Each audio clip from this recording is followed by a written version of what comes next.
Ladies and gentlemen, let me give you a little dose of reality. Hello, everybody. Welcome to Real Talk Fence Talk. I'm your host, Steve Malloy, and joining me tonight from the Rainy Day podcast, we got Adrian. Adrian, how you doing, brother? Doing great, brother. Coming off this fan club weekend. It was a lot going on, but it was a great time, except for the end of the game. But other than that, great people out there, and can't say anything more about everyone that showed up and showed out. So good times. That's great, man. That's great. And I did see all those pictures that was sent on X with the gang over there in fan day weekend, fan club weekend. So what do you got going on at the Rainy Day podcast lately? So right now we just getting into hockey season, heat season coming up. So be on the lookout for some Florida Panthers coverage, some Miami Heat coverage. The Dolphins kind of sticking to other shows because I don't want to rant. So and I will, and it'll probably get me kicked off YouTube. So I'm gonna just stick to doing other shows for now, covering the Dolphins. That way I can be a little tame. But and then I also have my wrestling show, Too Raw for SmackDown, every Saturday at 1. Great. That's good stuff, man. Good stuff. And then we've got from the Fence Talk Sports Network and Overtime, we got Greg Meyne. Did I say it right, Greg? You got it. There you go, Steve. Thank you. All right, man. I have to keep that in mind. So tell me what you got going on, Greg, over there at Overtime. Yeah, so Evan and I have been we brought back Overtime on Friday last week. We're planning on doing it again this Friday. We're setting it up. It's just that life has gotten involved with us. You know what I mean? He's got so many things going on. I've been traveling all over the place for work, so it's just been hard to get it together. But we think we got a time. We think we got a good show slot now. So we're gonna keep bring it back. We're going to bring it back. And plus, I'm working with you. I'm working with a couple others as well. Ace per head and stuff like that. So we're all good. Yeah, absolutely. You're definitely been a regular on Real Talk Fence Talk for sure. And Ace per head. And I've seen you on Ace per head many times as well. So, that you've been around, man. You've been around. So what time do you is overtime start for you all? Typically 8 o'clock. 8 o'clock. 8 o'clock. And it's going to be on Friday. Yeah. On Friday. So Fridays at 8 o'clock. Yeah. That's great. Yeah. Prime time slot. That's great, man. Well, here we are again, guys. And first off, I want to welcome everybody that's in the chat. Make sure you hit that like button. If you're new to the channel, down there at that bell, hit that bell, share with your friends, your families, and your neighbors. I know whatever other platform that you might be on, I know you are on other platforms. Come over here to the Fence Talk Sports Network, the YouTube channel. We are on Fence Talk Sports Network Extra tonight. So we've kind of switched the same affiliate network. It just we're on this other channel, the Fence Talk Sports Network Extra. Come over here and join us over here and join the family here. Oh man, I'll tell you guys, it's been a crazy season for the Miami Dolphins. A lot of stuff in the media, with the Miami Dolphins, national media, local media, all your social media platforms, Facebook, X, all that stuff. Well, I'll tell you. I was on the hopium for a little while this year. I really still had a little bit of hopium taken, had some left, and I was taking some of them hopium shots. But I'll tell you, after this Chargers loss, I've gone cold turkey. I'm no longer on the hopium. And so I'm clean. So I'm thinking clearly now, and I've come down to reality about this Miami Dolphins football team. But first thing I want to talk about is the Chargers game against the Miami Dolphins. We lost that game. I know a lot of folks are saying, well, we played them tough, and we only lost by 2 points, and Tua had he led us to almost winning with that eight play drive, 57 yards or something like that, which was good. Okay, he let us down there. That's great. That's a rarity for him, but he did it. And let me get you guys' opinion on something. After the game, after the loss and everything, they had the Tua Tagovailoa go up there and have his little talk and everything with the media and all that, and he kind of threw the team he threw the team under the bus. What's your take on that? I'm going to start with you, Adrian. What did you think about his comments and what he said about the leadership and folks not showing up for the team meetings and all that kind of stuff? I think it's funny that he mentions leadership and then he goes on to, pretty much bury his team, at least several players on his team, and the coach, really, talking about the leadership, saying, oh, should this be mandatory? And all. He pretty much saying they don't know what they're doing. They need more clarity on that. It's like, dude, we are 6 games into the season. Y'all were having a player-only meeting after the first game. So season was pretty much over to me right then and there. But you can't do that as a leader of a football team, the highest paid player on the team. And then, and you didn't play that great. Yeah, you almost won the game. You almost had a comeback win, but you threw 3 interceptions. Now, I know 3 interceptions. One was definitely not his fault. The one to Waddle where he throws it like 5 yards.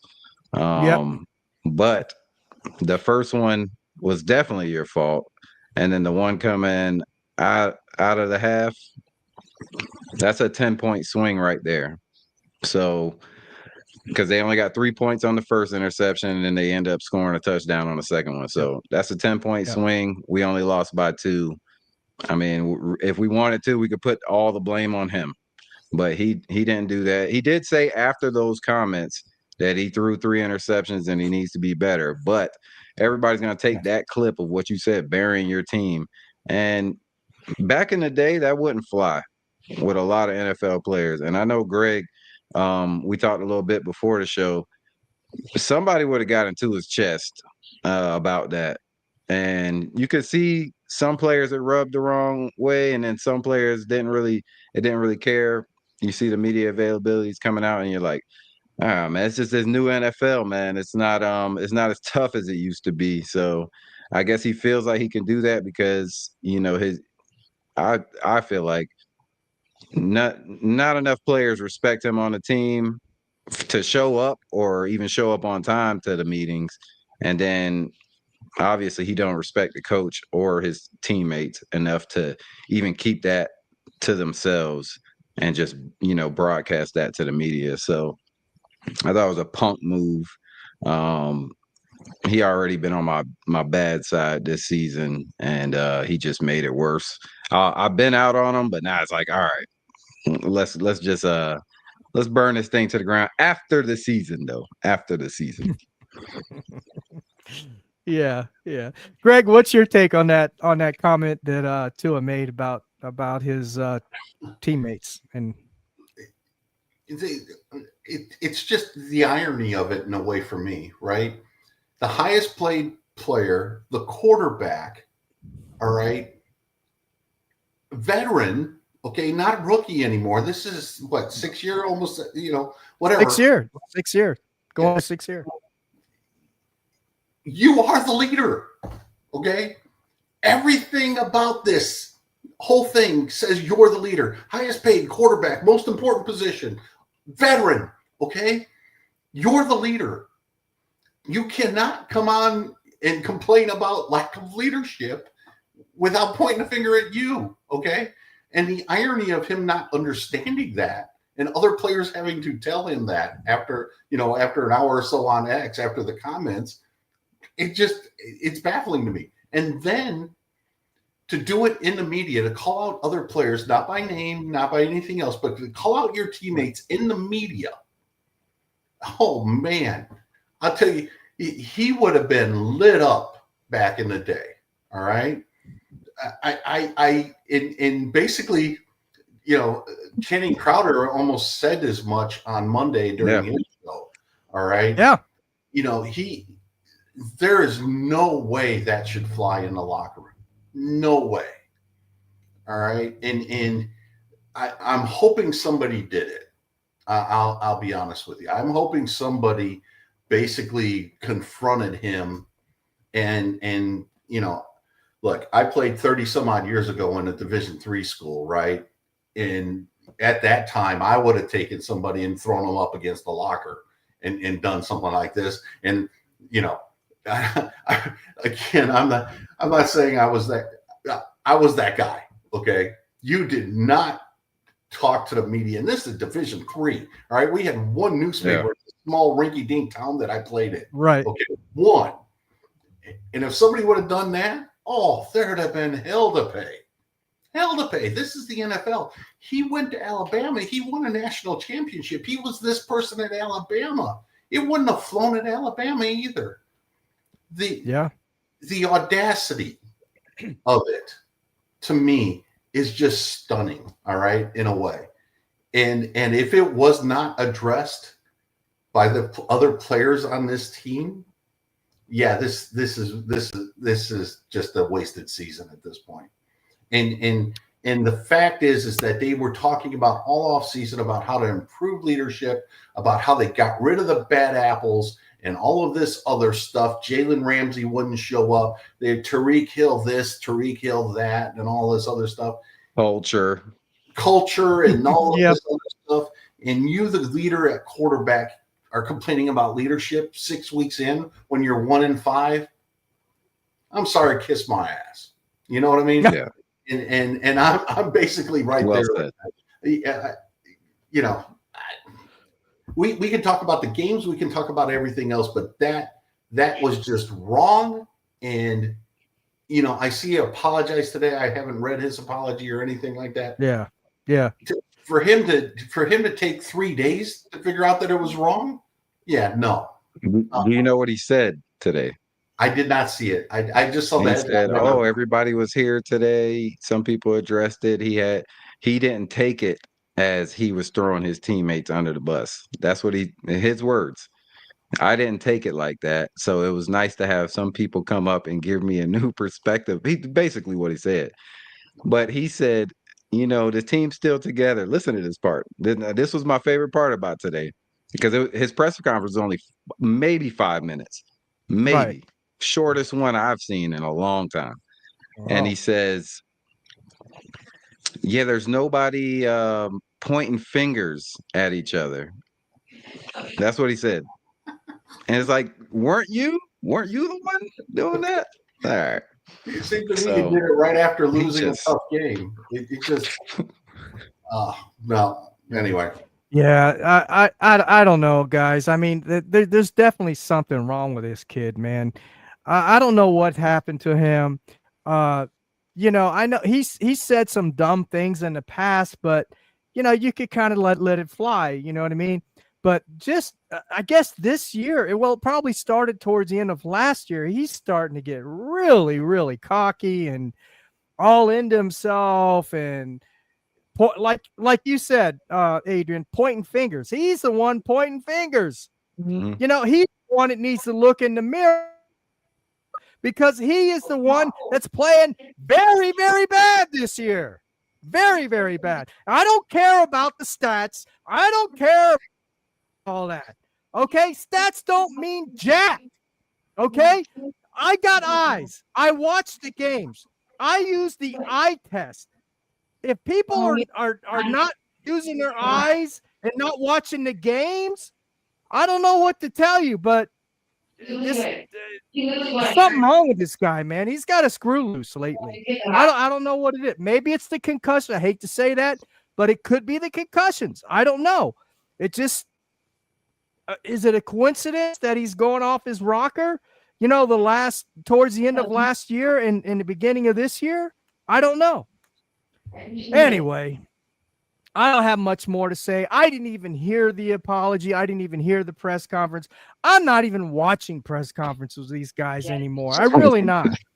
You know, it's every time I hear these press conferences, it just gets me aggravated, you know. Anyway. I'm telling you,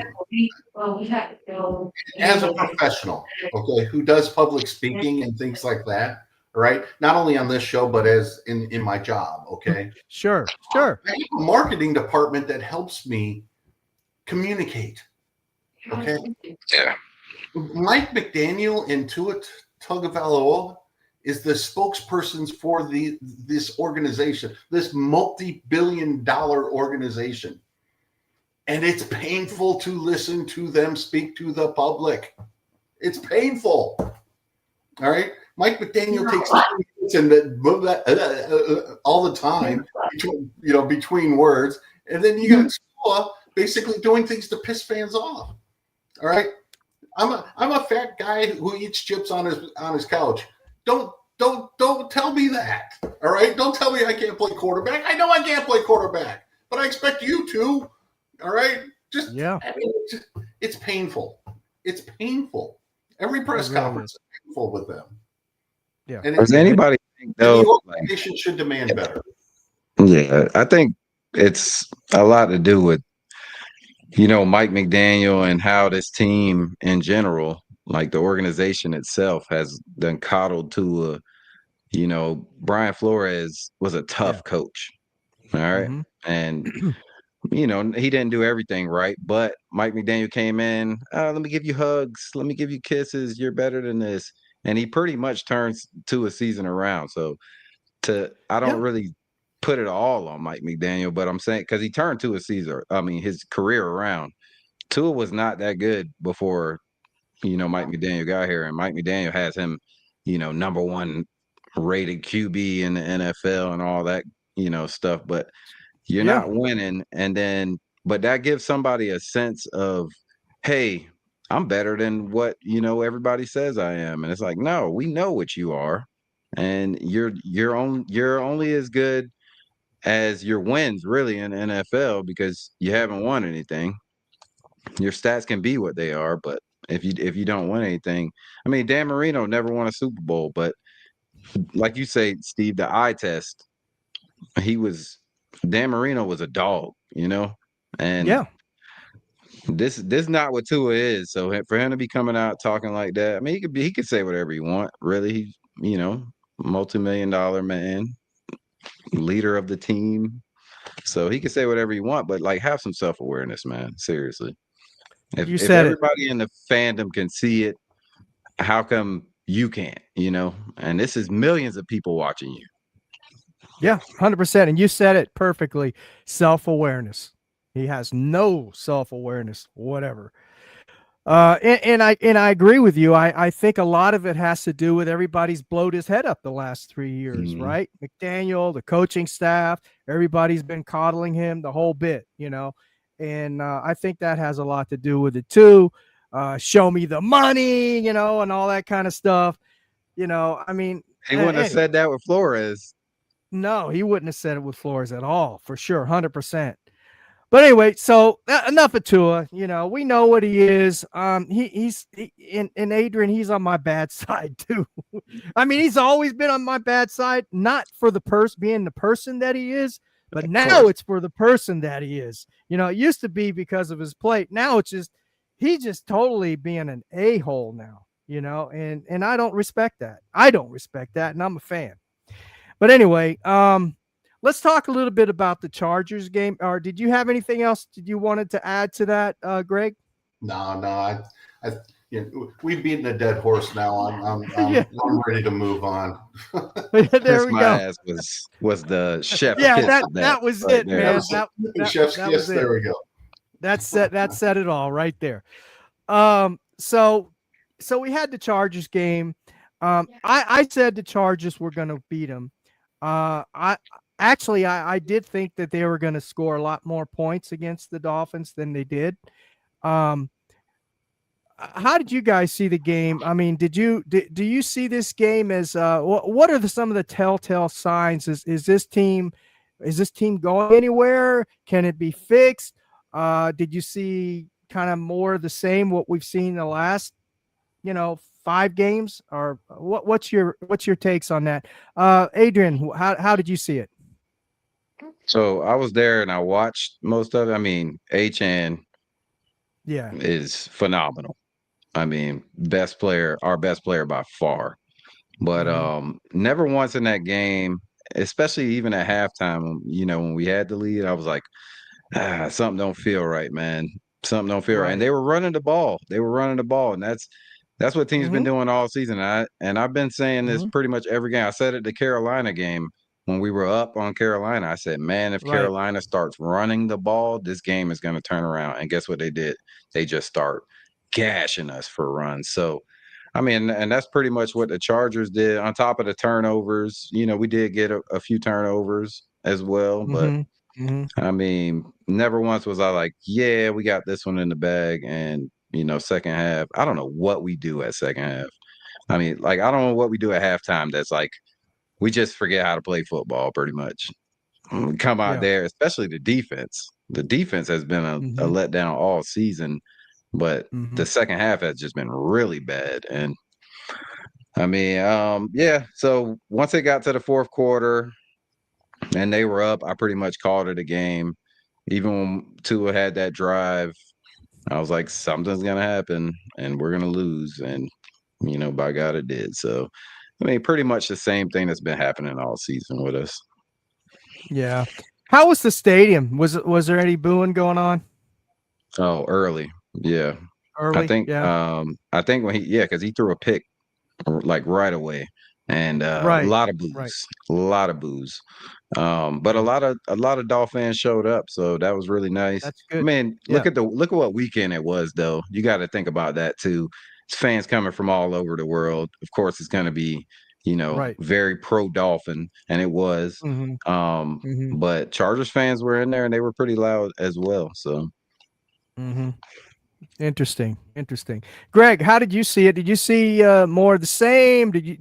Is there anything that's telling that maybe you can see them that they, because they only lost by 2 points? At least that's what a lot of folks say. Right? Well, I know they did lose by 2 points, but a lot of folks are saying, "Oh, they only lost by 2 points. This team doesn't suck. They just have a few, deficiencies here and there." Yeah, we've been saying that for a couple of weeks now, haven't we? Yes, we have. The way you just gotta laugh. The way I look at this is you had a West Coast team fly all the way across country to play a 1:00 game with basically their second string offensive line, their third string and fourth string running backs, without their most explosive wide receiver. Okay. And they scored on 7 possessions. They kicked 5 field goals and 2 touchdowns. All right. If your defense can't stop that, you're kind of screwed. All right. I mean, they had to kick field goals. Okay. Because basically once they got kind of close, all right, all of those things that we just talked about, the bad O-line, the running backs, the lack of their number one red zone threat at wide receiver all showed up. Okay. But you still allowed them to score on 7 possessions. All right. You can't do that and effectively win the game. All right. Miami's offense disappears for stretches of the game. All right. The third quarter, they had negative 11 yards. Negative 11 yards in the third quarter. It's hard to win. Okay. You committed 3 turnovers. Now you could say that 2 of the turnovers really, were kind of fluky. Okay. The one at the game, let's not count. It didn't affect anything or anything. Yeah. I agree. The first interception though, okay. Tua held the ball. Waddle had to go inside. If you look at the play from the all-22, there's a wide receiver who stopped and came inside from the opposite side of the field and basically brought all kinds of defenders in there. All right. And this is something that I've been saying for over a year now. Okay. Is Miami's wide receivers are getting kind of gun shy going over to cross the middle of the field because they're getting the crap kicked out of them every time. I noticed that. Balls. Like that. So you have Waddle, who's been hurt a lot over the middle of the field, at least dinged up. Let's put it that way, right? He Right. only the other arm did, okay, because he knows what's coming. All right, and if you look, there was like 5 defenders there that could intercept that pass after he tipped it in the air. It's bad football, okay? It's bad football. It's bad. They're just things there, all right? And then after all the crap, okay, and it wasn't a great game, but after all of the crap, you come down and you take the lead. You take a 1-point lead, all right? And I hear people are saying, okay, they scored too early. They scored too early. They needed a touchdown. It's hard to score a touchdown in the NFL in the best circumstances. You had to score it at the end of the game, okay? I was about ready to say San Diego. LA Chargers. Right, I do it all the time. They need a field goal. They need a field goal, all right? You're going up against a backup offensive line. You have Jalen Phillips, a number 1 draft pick for the Miami Dolphins. You have Chop Robinson, a number 1 draft pick for the Miami Dolphins. You have Bradley Chubb, who was a number 5 overall pick that you traded for with a number 1 pick, all right, and signed to a $100 million contract. And you have Sealer, who you just gave a $20+ million a year contract to, going up against backup offensive linemen to seal the game, to seal the win. And Justin Herbert was better than all of them.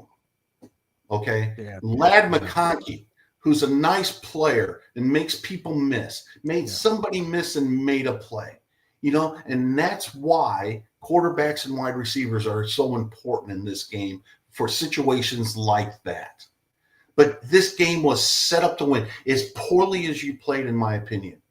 All right? You should have won this game if your number 1 picks and if your players that you paid on the D line can make a play. But Justin Herbert was better than them. Yeah. And to me, that's kind of the dagger. That was the most disappointing thing in a bunch of disappointment during the game, to be honest with you. That was kind of the most disappointing thing, is this was set up for you guys to close this game out with guys that you picked at premium spots, you traded for, you gave a lot of money to, and they couldn't make it happen. And you're 1-5. Yeah, and I guess you summed that up pretty good. I guess they can't turn it around. It just keeps getting tougher for me. It's been over, man. It's been over. Yeah. I know. It is. It's over, and I know we got people out there. I see it all the time on X and in other platforms and social media, and they think this is going to. For example, the Miami Dolphins football organization, Stephen Ross thinks we can turn it around, I guess, because he hasn't made any moves thus far. So apparently he must think, hey, everything's great. We're going to turn it around. You know, I don't know, man. It's I don't know. Boy. But do you trust Chris Greer to make any moves? You know. Well, no, that's a good no, I don't. But that's a good question, because I think I trust him as far as maybe making a move with a Bradley Chubb or Jalen Phillips or something like that. But that's the extent of it. You know, maybe 1 or 2 moves, you know, in the next, you know, week or two. maybe they make a move. When's the trade deadline? On November the 4th, right? November 4th. Yeah. Yeah, November 4th. So they still got some time.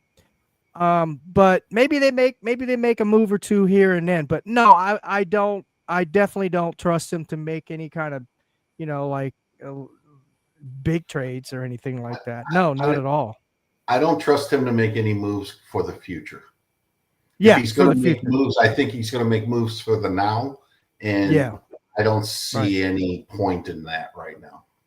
No. Yeah. So you don't see any point in him trading, like, say, a Bradley Chubb or Phillips or someone like that? To me, that's for the future. I'm wholeheartedly, endorse that. Let's put it that way. Trades, get picks for 26, 27. Let's go. Right. This is a dumpster fire, and there's no point in trying to save it. Right. But I'm thinking, he might go the opposite way. He might trade like a second or a third round pick for next year to get somebody in for an immediate wide receiver or something like that. Yeah. Yeah. And if that's the case, then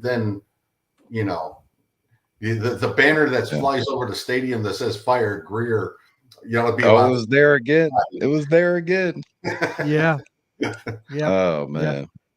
Yeah, that's crazy. So let me ask you this, since we're on that topic. Do you think Chris Greer is getting fired at the end of the season? And do you think that maybe McDaniel, let's say we lose to Cleveland, you think is a possibility that he might get fired? Greg? I thought he should have been fired after week 1.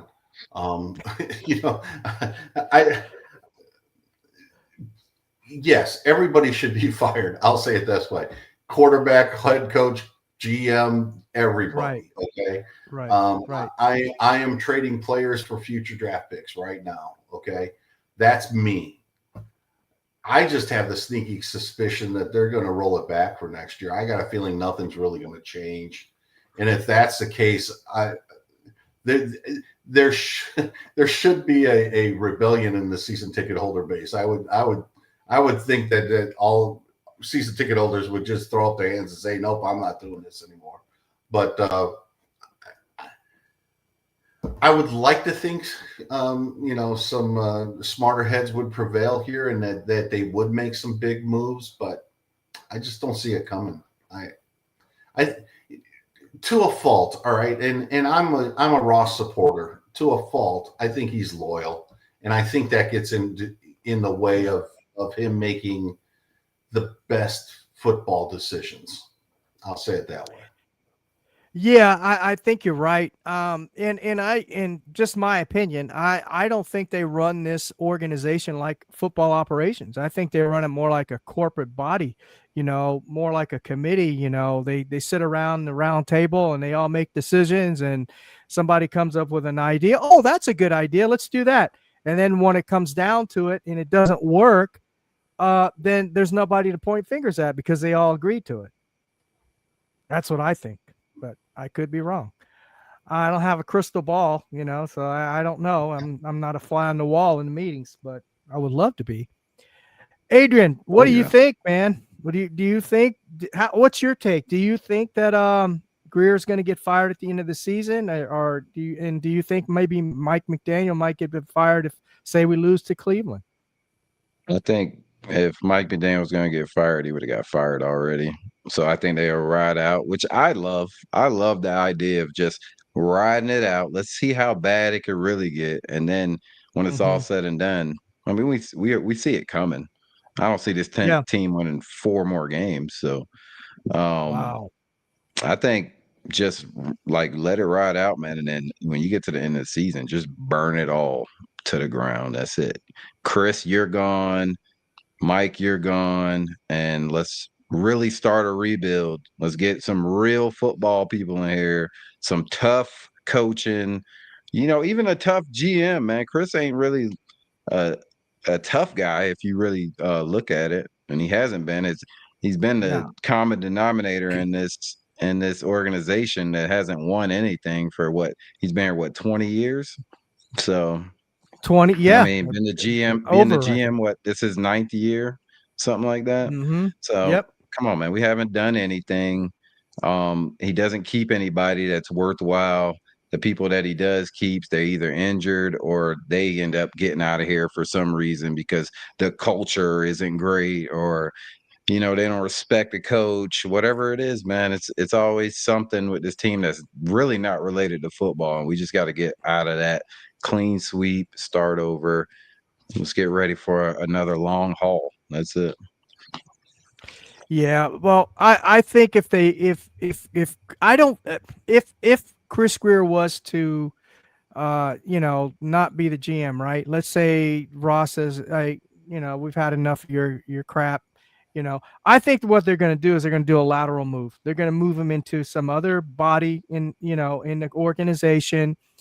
And I think that's what's going to happen. And I think they're going to promote from within, maybe Champ Kelly, or maybe who's the other guy that's with him? Let's keep it going.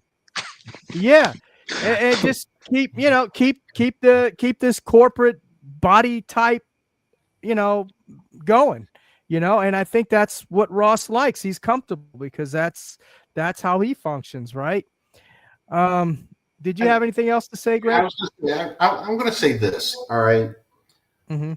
Part of something that I've been trying to do with Miami fans for over a decade now, essentially through different blogs and, different podcasts and things like that, is to say to the fans and the media, demand more. Okay. And I think that might be changing a little bit here, because I listened to Joe Rose podcast, or his show and things like that. Right. And he said something earlier this week. I'm not sure if it was Monday or Tuesday, but he said, he goes, I can't believe expectations now for the Miami Dolphins are winning records. Okay. And he's like, is 9-8 something that you should strive for?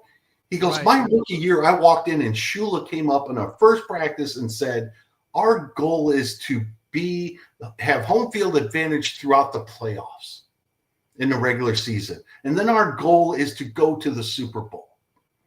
Can you imagine that with this team and this culture now? I can't. All right.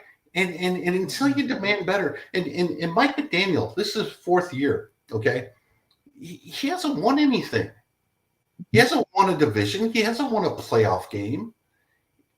Is he going to survive to go to a fifth year? I think he might. And which other organization in the NFL would do that? Having a coach for the fifth year who hasn't won a thing. The only thing Mike McDaniel has done his whole tenure with the Dolphins is make Tua look good.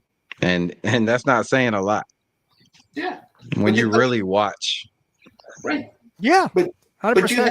But you have certain members of the media saying, there's a winning record, and and the Dolphins have a winning record, and over these, who cares? You're not winning anything of importance.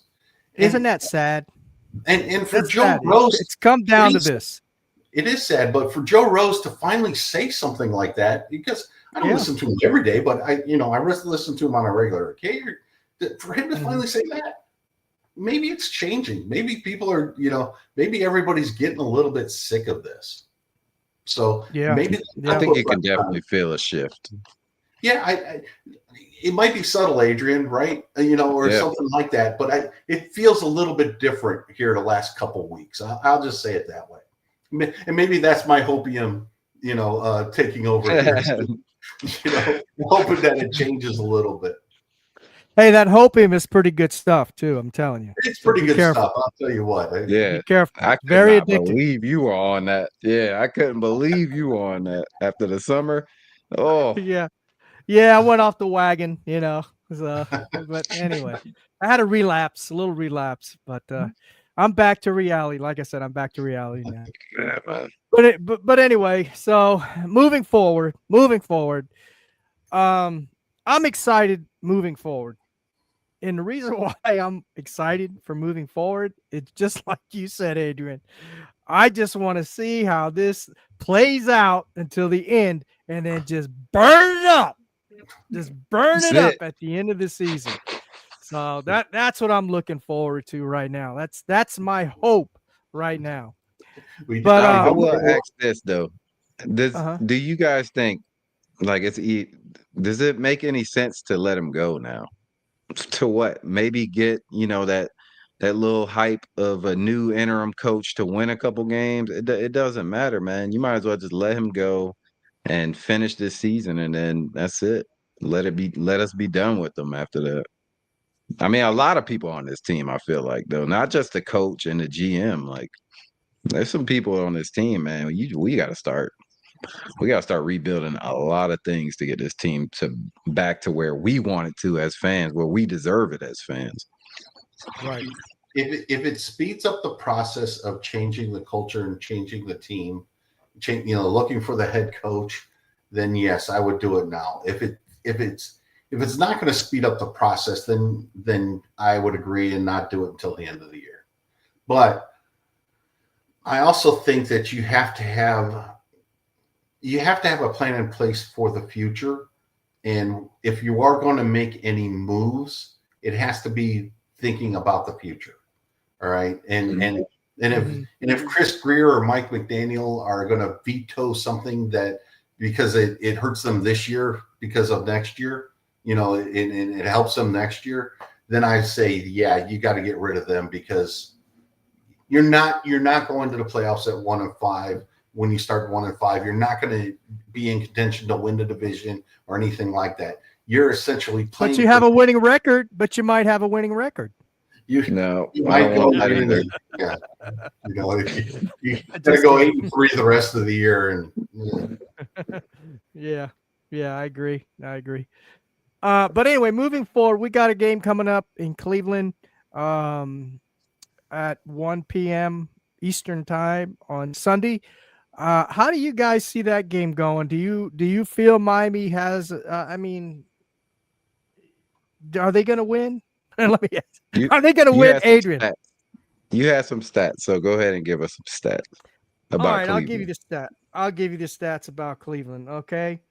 Let's see if I can find. Here we go. All right. Let's see if I can find it. All right. Okay. All right. So this is how the Cleveland Browns and the Miami Dolphins compare. Okay. The Dolphins total offense, they rank 26th. Cleveland ranks 27th.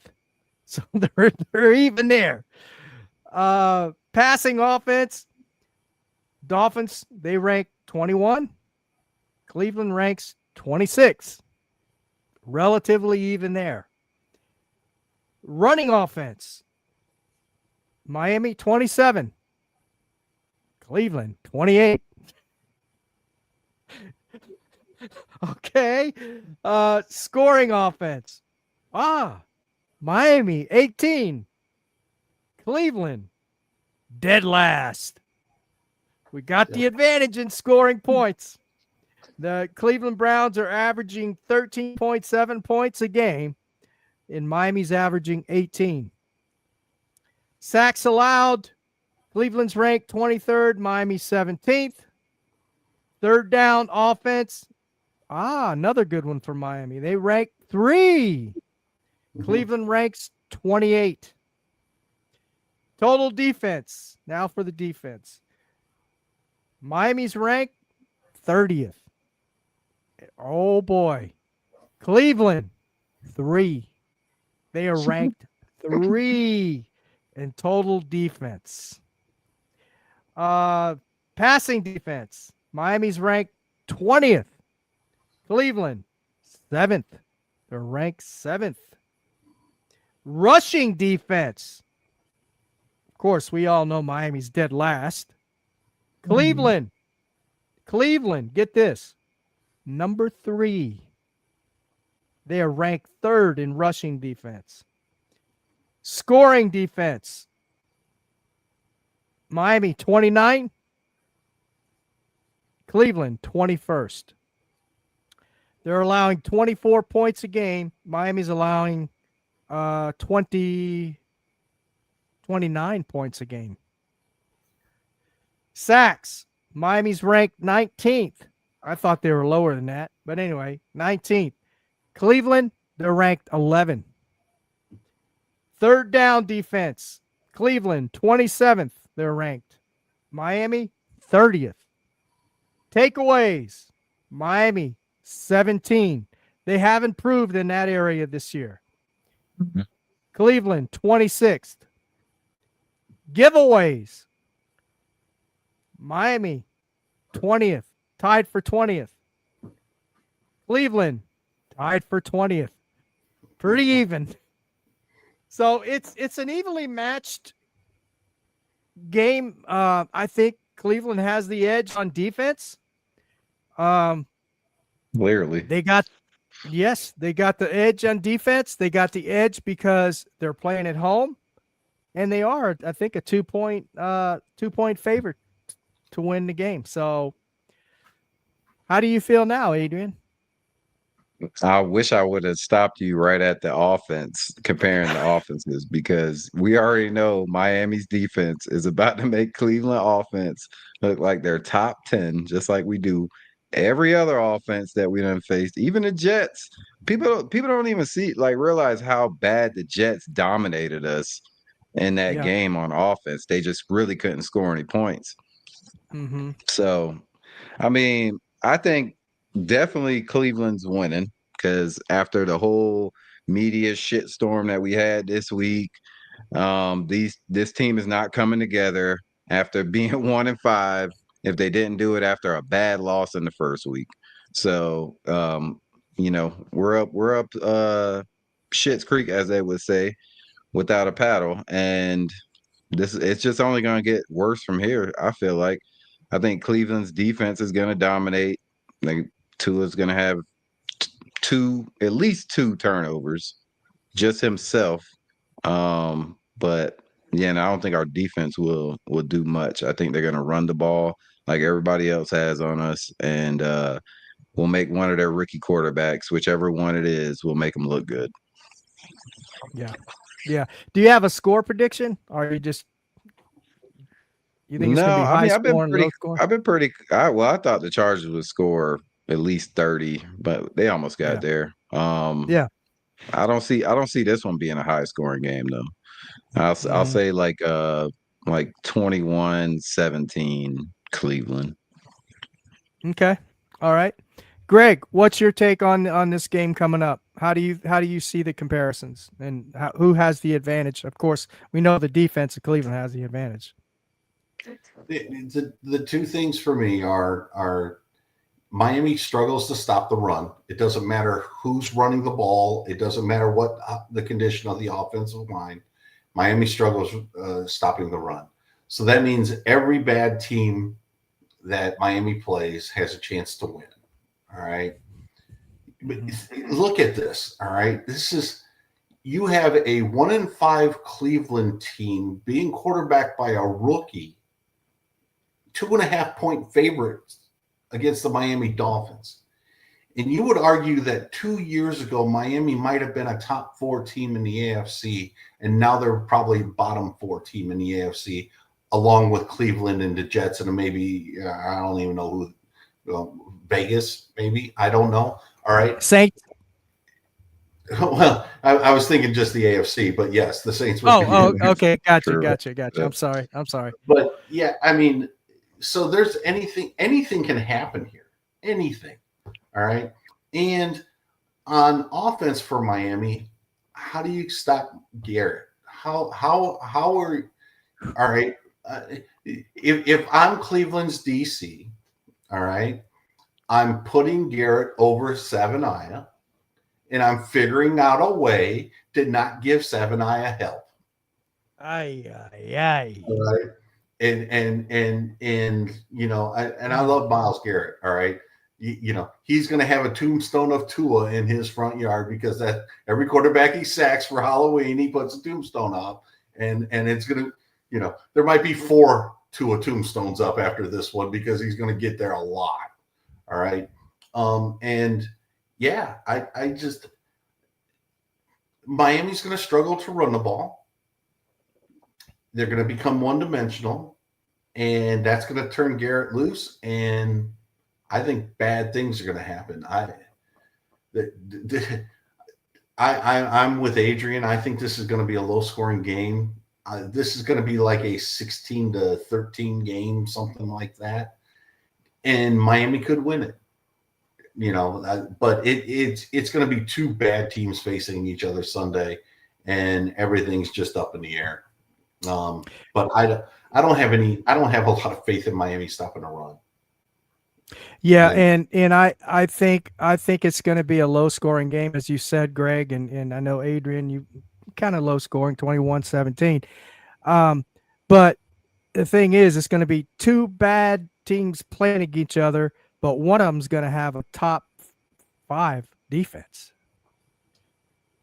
And Miami's offense against that line, that front of Cleveland with Severnaya, he's a freaking turnstile.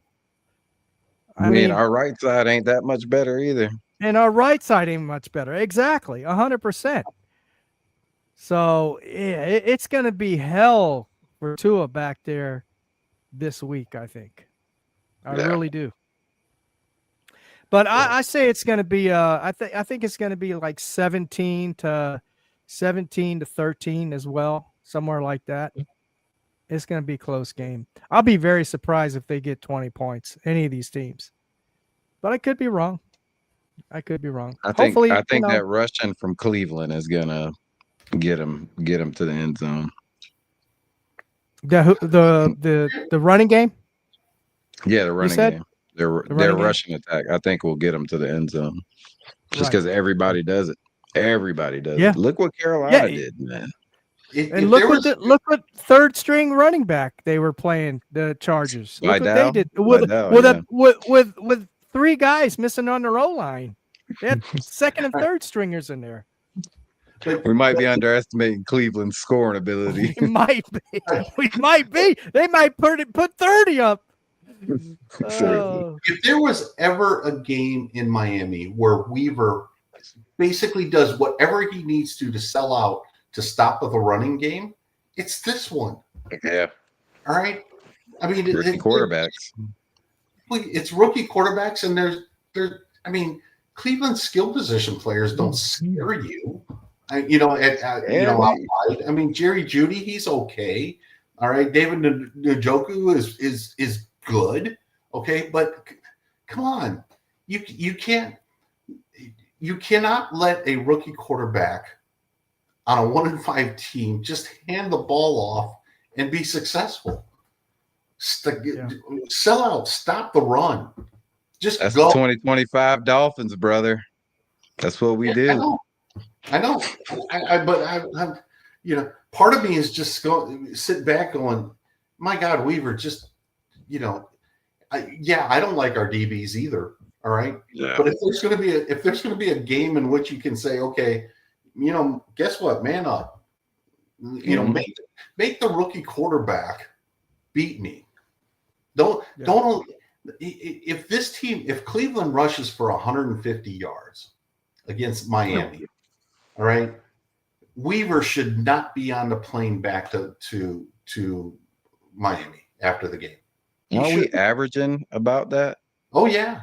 We got to be averaging at least 150. But you could make an argument you don't want to do that against Justin Herbert, okay? Because he's a quarterback who's really good, in my opinion, okay? That's not this guy, all right? Sell out. Don't let them run the ball, all right? If they're going to beat you, make them beat you passing. That would be my thing. 100%. But everything we 100%. Think, they do the opposite anyway. So, well, no, I'm telling you, that's exactly what it seems like. Well, it's coaching. It's just coaching, and it's coaching arrogance. Coaches try to make the game harder than what it needs to be a lot of times, and I think that's the case here. All right, sell out, stop the run, put 8-9 in the box, man up on the outside, and just say, beat me. You know what I mean? Yep. I'm not letting you beat me this way like every other team this year has tried or has. I agree. Basically done it. For sure. And that's the keys to the game right there, Greg. All right, guys. I'm gonna cut it off here. This has been fun, guys. I appreciate you for joining tonight. Adrian, where can they find you again? At Rainy Day Pod on YouTube and all socials. Gotcha. Same thing every time. Rainy Day Pod. Rainy Day Pod. And Greg, they can find you on the Fins Talk Sports Network on Overtime, correct? On Overtime, we should be doing the show on Friday, so look forward to talking more Cleveland, more Cleveland game. How much talk time does Evan give you on that show? We usually go for like an hour and a half, and I get like 35 seconds. So. No, I love Evan, man. He's a good time. Let me tell you, Evan makes go back and forth with somebody. Yeah, and he makes perfect sense. Yeah. He makes a lot of sense sometimes, though. He really does. All right, guys. Thanks again. I appreciate it, and everybody that's in the chat, appreciate you. Make sure you hit that like button.